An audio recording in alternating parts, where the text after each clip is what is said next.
There you go. So I'm Director of Investor Education with Joe Fairless over at Ashcroft Capital. For my wife and I, as I mentioned, we love to travel. And to be able to travel, we can't be held down in one spot, one location, owning all these properties, that we have to self-manage.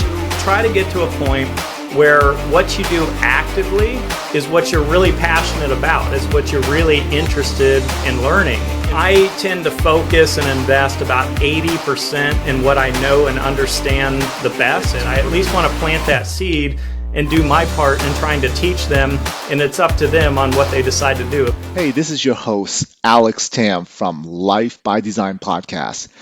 We have the honor of speaking to Travis Watts today. Travis is one of the top advisors and investor relationships director at Ashcroft Capital. I started my journey in investing because of Travis Watts. I have the honor of speaking to him today. If you want to learn more about investing, he is 100% passive investor, and that's how he grows his wealth. But through passive investing, he is now able to do what he loves to do. So there is no day where it feels like work. So if you want to learn more about passive investing, real estate investing, and how to get the best out of your life so you don't have to work a day in your life again, listen up. Travis, welcome to the podcast. Tell us a little bit more about what you do and what your real estate journey has been. Well, I appreciate you having me on the show. Thank you, everybody, for tuning in. So, man, there's a lot of ways I could approach that.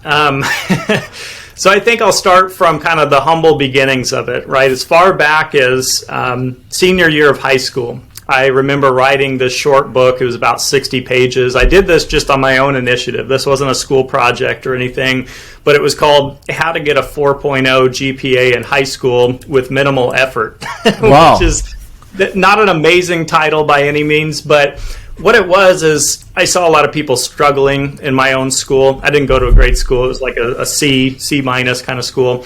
And I found some tips and tricks and strategies that kind of worked for me. And I thought maybe I could consolidate this because I can't reach everybody individually. I'll make these books. And I gave it to a entrepreneurship teacher to just hand out to people that wanted it or that she felt, could use it or whatever.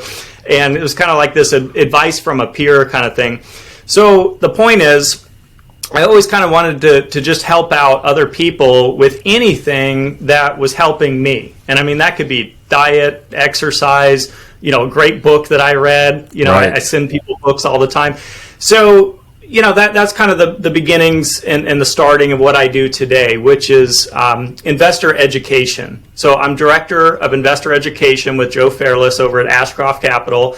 And that was a role that took some time to really develop and get into. I came on board with Joe many years ago as Director of Investor Relations, kind of in a more traditional role working with investors, and developed over time me doing a lot more podcasting and webinars and articles and blogs and newsletters and all this kind of stuff, and eventually sat down with Joe and I'm like, really my passion is just educating people, so can we find some kind of role that's best suited for that? And so that's kind of how that developed.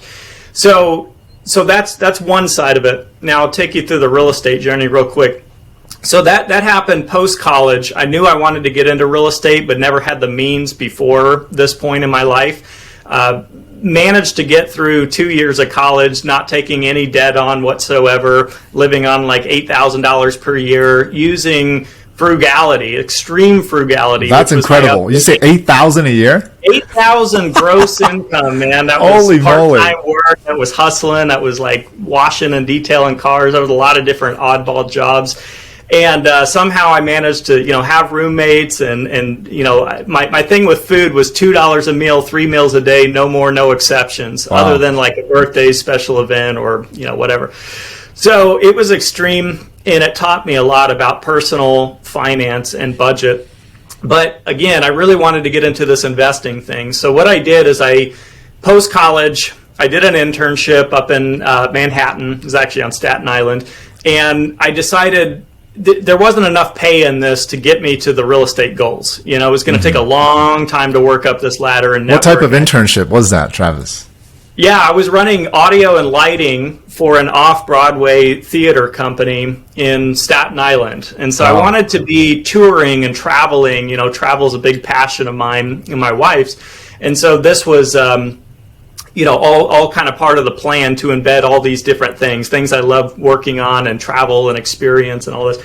But the bottom line was, like I said, it was very low paying, at least for several years. And I was just too impatient. So I said, okay, I'm going to move back to Colorado. That's where I was raised. Mm-hmm. And at the time, the opportunity was oil and gas. It was the ability to have, you didn't need any credentials. You didn't need any, experience, no college degrees. It was, if you want to work 14 hours a day, 98 hours per week, and be away from home all the time, working in the freezing cold weather or the super hot summers outside, then, here's an opportunity to make six figures out of the gate. And I thought, okay, I'm in. I don't have kids. I'm not married. I don't have pets. Let's do it. What's holding me back? So I did that for many, many years, ended up working in Saudi Arabia and overseas stuff. It was a ton of fun. I got a lot of travel in. There was a lot of cool places I got to stop in and overnight, internationally. Right. And the whole time I was doing that, I never stopped living like a college student. Now, I did increase my cost of living above $8,000 because that's pretty extreme. But I was still honestly living on probably like $25,000 a year. It was insane. And I did that so I could put the money into real estate. And so I started focusing in 2009 on single family homes, like a lot of people do when they first get involved. I had the roommates, as I mentioned. The house hacking is what that's called today. I don't think that was a term back then. And I got into fix and flips, and then I got into vacation rentals. And I guess I had this dream of, I'm going to get one or two properties a year, and one day I'll wake up and have 50 or 100 homes, and then I'm retired. Well, I didn't realize how much work is involved in all of that, building teams and always having to make decisions constantly. There's always something with real estate that's popping up. So I was kind of burning out slowly, working all these hours, W-2, trying to scale single family. And I thought, God, there's just got to be a different way. I mean, obviously the gurus out there are not doing this, right? The Robert Kiyosaki's, the Donald Trumps, they're not doing single family homes. What are they doing? And in 2015, I really got into the education side of this. I really started diving into books, podcasts, finding mentors, learning from others. And that's the moment I discovered real estate private placements or syndications. And I realized I could still get monthly cash flow. I could still get equity upside. I could still get tax advantages. I could still have leverage. I could still, all the things I love about real estate are still there, but I don't have to be taking all the time to go do this on my own. And so I was a little skeptical, and I did one. There was a couple mentors that kind of opened up to me, shared their portfolio. They've been doing this for like 20 plus years. And it was at that moment, I mean, they had gone through the recession, the whole thing, holding these multifamily properties and made it through, no defaults, not losing money. And I thought, okay, this is sustainable. This is a business that has been around for thousands of years, right? As long as people have paid rent, someone owned it. And then two, the scalability of it, to have passive investments. I could have hundreds of them. These guys had 200 plus limited partnership holdings in their portfolio. And I thought, man, I couldn't see me having 200 single family homes. There's no way. so that was my saving grace, right? That was the direction I decided to take, as I thought, this is really cool. These guys are full-time passive cash flow investors. They don't only do multifamily real estate. They do a bunch of things, but mostly it's cash flow focused. And so all I really did is mimic their business model, their philosophy. I learned how they vet operators and markets and deals. And then that expanded into doing these nationwide conferences and meeting so many great people and other full-time LPs. There's just not a lot of us out there, as you know, that are public about being a full-time passive investor. So I've kind of made that part of my mission, is to speak to those people looking to do that kind of investing, on a national scale and even global to some extent. So that's what I do today. That's part of my mission. And I had a really hard time, Alex, for 2015 and 16, having people genuinely and transparently open up to me and be a mentor without saying, I have a coaching program, I have a book, I have a conference you should attend. Everything turned into some kind of upsell. And so these guys were those people for me. And so I thought, I want to take that on a more public point of view and be that for other people. So I give away a lot of my time. I do 15-minute calls all year round with anybody who wants to learn passive investing and real estate private placements. That's awesome. Well, that's how we got connected. Back in 2019. I was looking up syndications on Bigger Pockets. And people couldn't say enough good things about Ashcroft and what you guys do. And you were my investor relations guy. Yeah. And you walked me through. It was like a whole hour conversation I think we had. I'm like, what? You do what? Full-time passive investing? How does that work? So between passively investing now, and working, are you still working full-time? I mean, when you're saying you're full-time passive, tell me a little bit more about what your schedule looks like. Yeah, let's talk about the lifestyle. I mean, to the tune of the show, right? Yeah. The lifestyle design is what it's all about. So for my wife and I, as I mentioned, we love to travel. And to be able to travel, we can't be held down in one spot, one location, owning all these properties, that we have to self-manage. So that's where the syndications really came into play. So here's my philosophy. You try to get to a point where what you do actively is what you're really passionate about. It's what you're really interested in learning. And so it's not to say, oh, I have enough passive income, I'll just sit on the couch and retire because, I don't need to work anymore. It's about find something that fulfills you. You look at like Bill Gates or somebody, running a charity foundation. He's working. That's a lot of work, but he's passionate about it and he loves doing it. He's not doing it for the money, obviously, right? Nonprofit. But so what I did is when I left oil and gas, because I had enough passive income to do that, I went to go work for a really large brokerage firm because I wanted to learn stocks, bonds, and mutual funds, just genuinely for myself, to not be so biased towards real estate and to say there's more out there than this. Let me take a view and consider the whole spectrum here and see how all this fits together in the puzzle. So I did that. I got licensed, went through the whole loops, went through it was great training.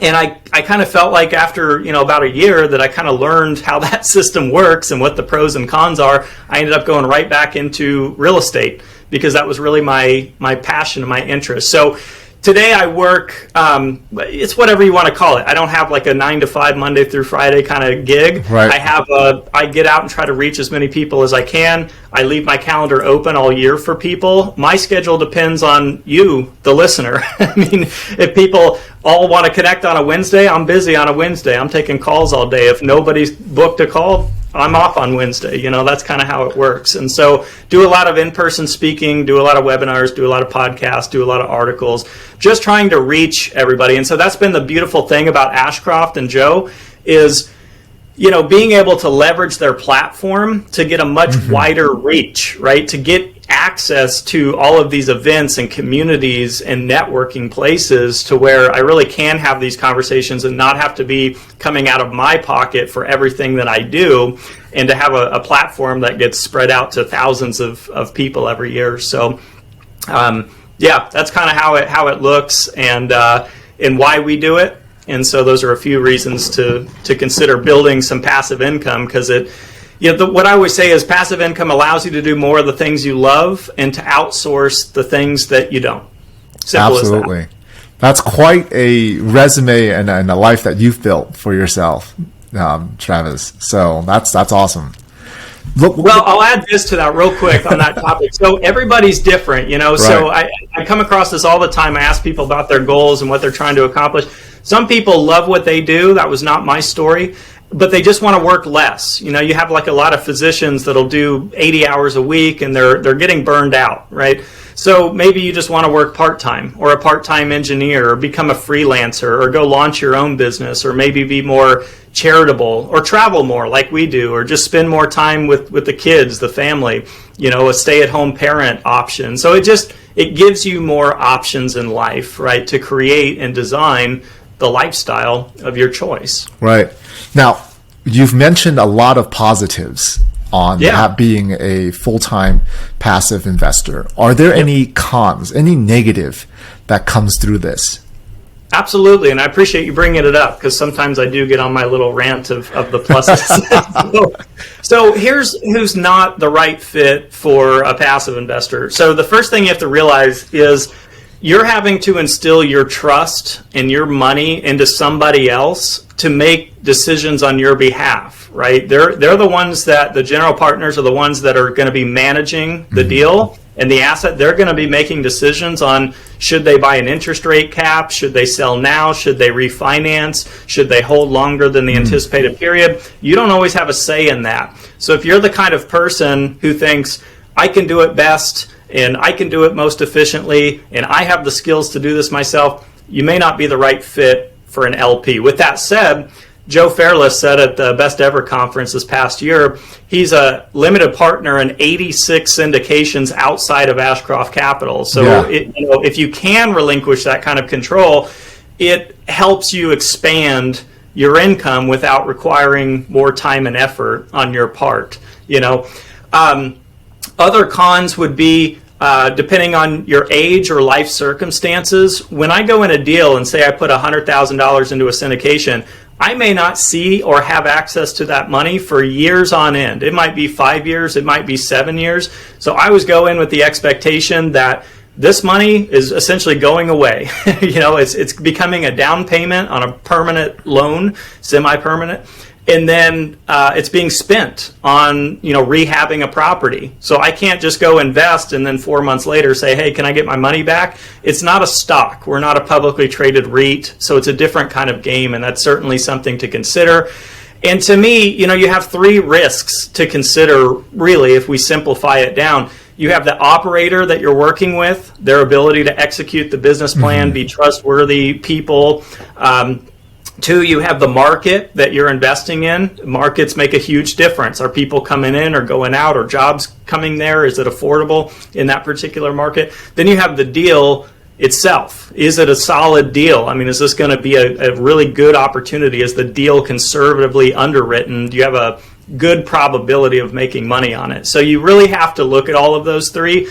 And if I had to pick one as being most important, I would say it's the team that you work with, right? Because I was in a great market and a great deal years ago, 2016, 17, and that operator completely dropped the ball. I mean, they didn't get even 20% through the business plan, and they ended up having to sell it because it wasn't cash flowing, and they had messed so many things up, and they had hired bad people to come, manage the property. And we ended up with, not a good return. I mean, it wasn't we didn't lose money, so I'm thankful for that, and I can't complain too much. But at the same time, when you're hoping for a 20% IRR and you're getting like a 9, it's not ideal. So Absolutely. we really got to look at the operator and their experience. So that rolls into the next questions that I have is the mistakes that you've made personally. And you just mentioned choosing the wrong operator. What other mistakes have you seen? That's a great question. Another one of my philosophies is that I tend to focus and invest about 80% in what I know and understand the best. For me, that's real estate at large, multifamily as kind of a subcategory, and value add as a subcategory of that. So that's what I tend to do mostly. And a mistake I made is I was in this investor club years ago, and there was this new concept, this distressed debt collection kind of fund, and they were projecting 20% plus cash flow for 5 years straight. And I thought, wow, that's incredible. That's better than I'm getting in multifamily. So I went really heavy on it, not really understanding exactly how it worked or who all the people were that were involved or how many hands had to be exchanged to make this thing happen. And a big portion of that fund ended up being a Ponzi scheme. And it wasn't the people I invested with. It was a third party that they were working with. And so we ended up losing at least 40%. We still don't know. It's been years and years and years of receivership. And so our money's frozen. I've at least had that kind of loss, if not more at this point. And now, the attorney fees are eating away the rest of our returns as we sit here and wait. Man. So, that was one of those examples of, it's cool to diversify and try new things. And I do that with 20% of my portfolio. So I'm in, car washes and ATM machines and note lending and mobile home parks and all these other things. But to be honest, I'm not an expert in them, right? I'm going off track record and reputation and markets and things I can sort of grasp, but I can't really articulate the entire business plan to you and exactly who all is involved. So I do it in case one of those things really makes a lot of sense and multifamily stops making as much sense. I have a way to pivot into something else, right? I don't want to be a one-trick pony, right, and I'm an expert in multifamily and all of a sudden it quits working. What do? I don't want to have to restart. I want to have, some backstops and places to go. Absolutely. Now, people who are looking into investing into multifamily at the beginning, they think that, wow, they need a large sum of money. And is that true? Where is it depending on someone's lifestyle? How much money do they have to put in? Like, what did you initially do?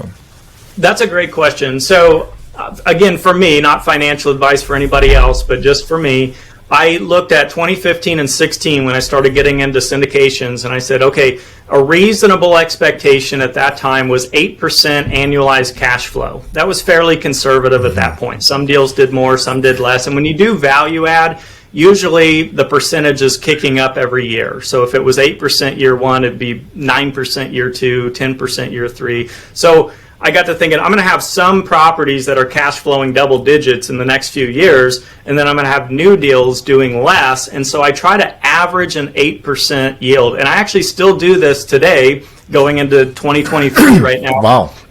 And the reason is there's other asset classes that can produce higher cash flow, right? I mentioned hard money lending. Sometimes you can get maybe a 10% annualized return depending on the model and what you're doing, or some of these covered call ETFs and things in the stock market that might yield 12% a year. And then I go into a syndication that may be 6% a year or something like that. So again, the 6 isn't meeting my objective, but if I do a 6% here and I do a 10% here, I'm still kind of averaging my 8% goal. So I've learned to live off cash flow as my primary source of income. And so how the numbers work is you think, okay, you need $100,000 a year. Just for example, in simple math, 1.25 million invested at 8% a year is $100,000. And we're not even talking about equity upside potential when things sell or refinance. Yeah, that's just we're straight just cash talking flow. about flat cash flow.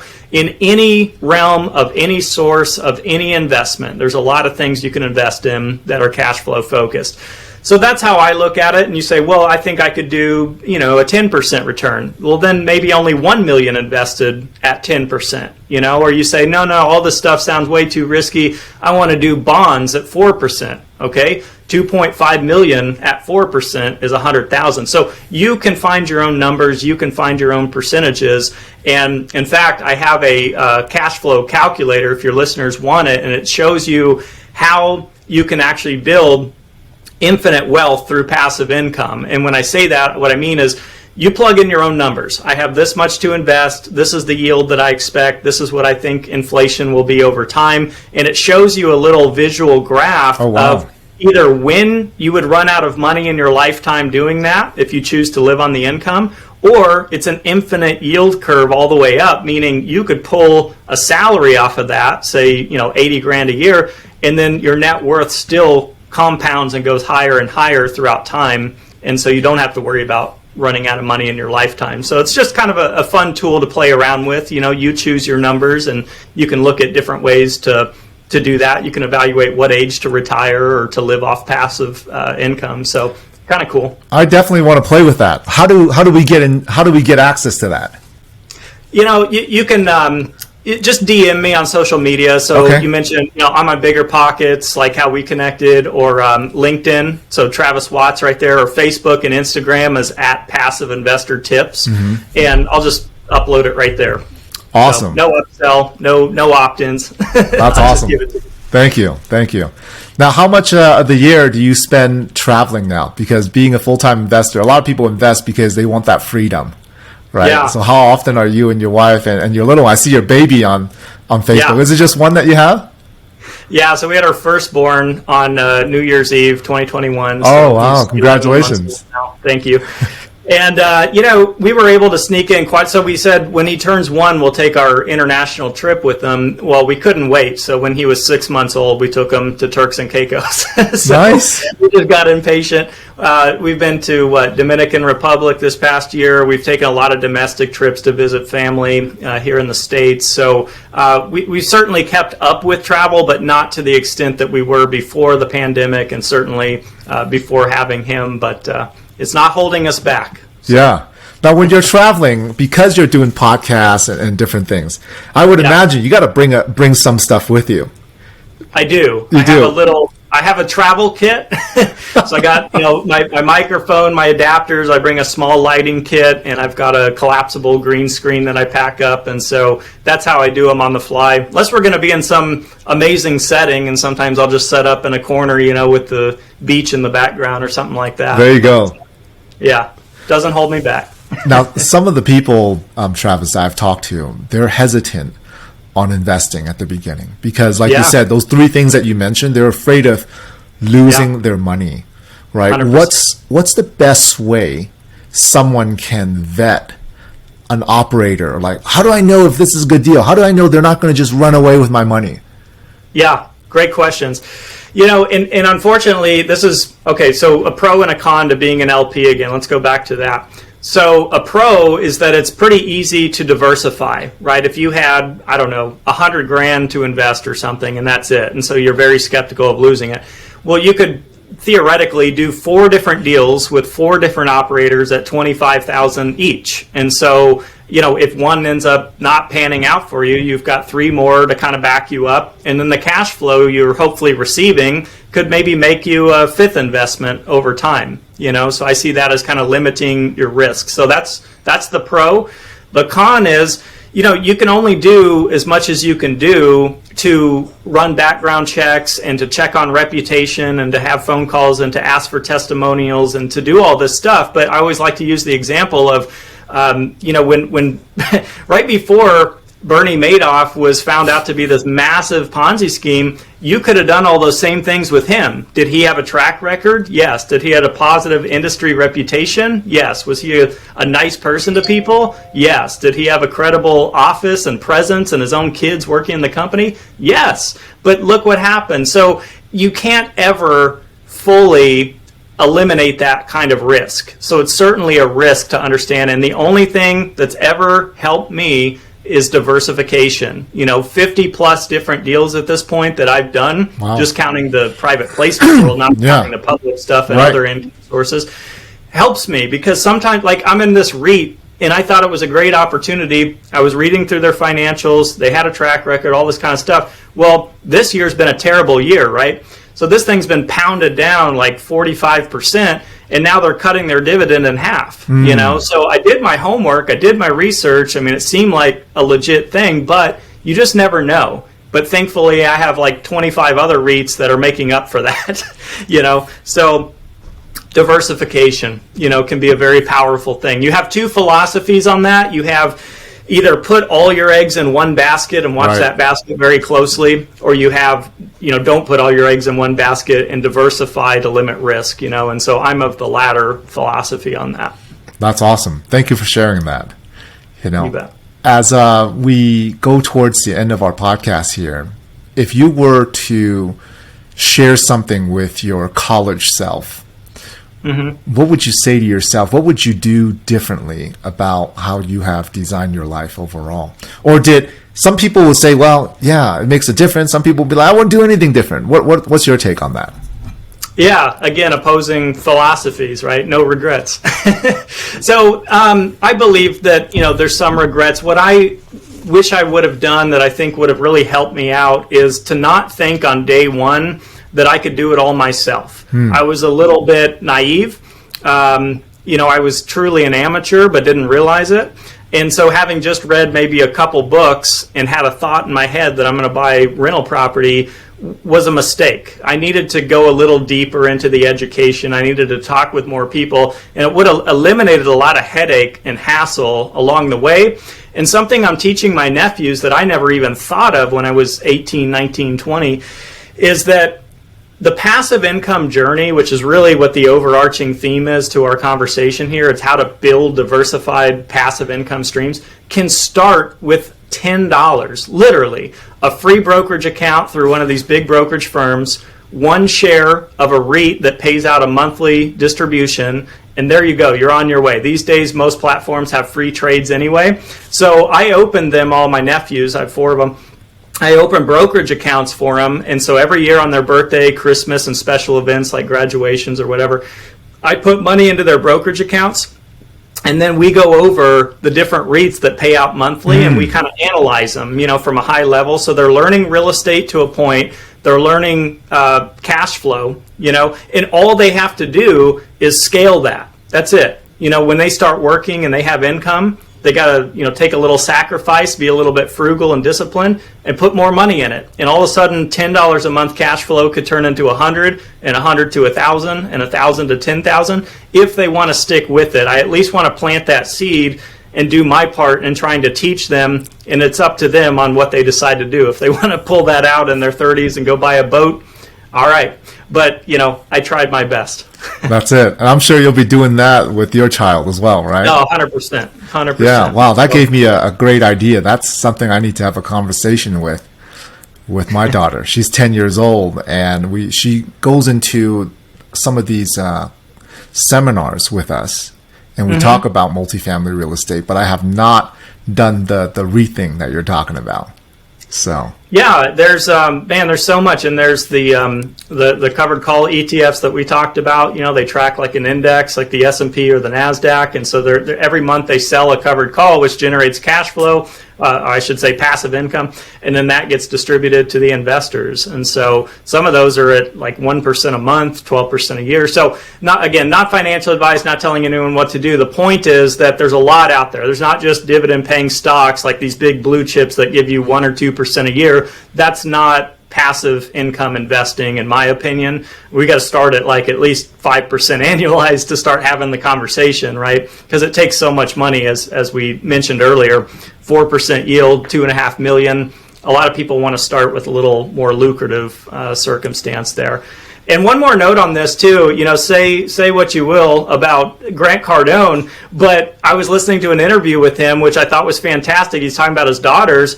And he's like, I put them on my payroll. They have this 6-page contract of their responsibilities. I pay them a salary every year, but they can't use the money because he invests the money into the multifamily stuff that he's got going on. He said, I'm teaching them to live off of the passive income and distributions. So when they're out and they say, hey, Dad, I want this watch or bracelet, he's like, well, you've got $400 in your account through your passive income this month. Is that what you want to use it for? And so that's a great way to start teaching kids from an early age how to live on passive income. It's a lot different than what most of us have been taught about the Wall Street model, which is like more like the 4% rule. You put $1 million into an IRA, you retire, and you withdraw 4% a year, which is $40,000. Well, you're having to sell off your assets, right? You have a nest egg of net worth, and you're having to diminish that every year to sell 4% of your holdings. But what about years like this year when the stocks are down 20 or 30%? You're locking in losses at a terrible time in the market. And so it's a lot different philosophy to protect your original capital that you invest in real estate and just simply live off the cash flow.